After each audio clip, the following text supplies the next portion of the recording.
to help out with a grape harvest at a local vineyard in Italy. My partner ran into some local friends in town the other night who asked if we wanted to spend a few hours the following morning harvesting grapes at a vineyard up the road. It meant an early rise on a Sunday, but as we're both really interested in the winemaking process, we decided the sacrifice of sleep was worth it. This area is famous for the Franciacorta wine region located just south of the lake, which is best known for its sparkling white wines produced via the same method as champagne. However, the vineyard where we went to help with the harvest is located about 10 kilometers north of the lake, in an area I didn't even know produced wine until we stumbled across some vines on a day out last year. When we arrived, each person was given a set of clippers and an empty crate, and we got to cutting. And ended up being pretty enjoyable, and it was nice to just spend some time in the sunshine. There are about 15 of us in total, and since it's a relatively small vineyard, we finished harvesting all the grapes in just over 2 hours. After we finished, the owner opened up a few bottles of sparkling wine for us to share.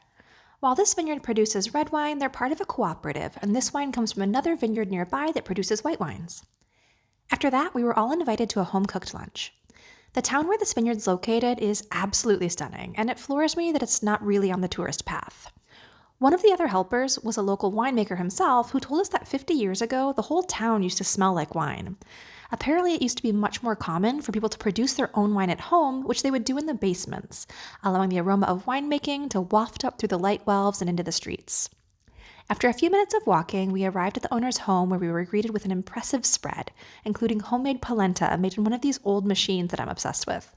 The table wine served with the meal is hands down the best table wine I've ever had.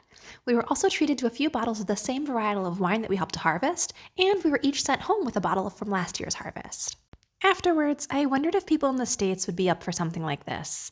I feel like we as Americans can be more individualistic than Italians, that we'd have more of a what's in it for me kind of attitude, where Italians naturally see exactly what's in it for them, an interesting day out, community building, and the chance to break bread with your neighbors. All in all, this was one of my favorite days out we've had since moving here, and I look forward to doing it again.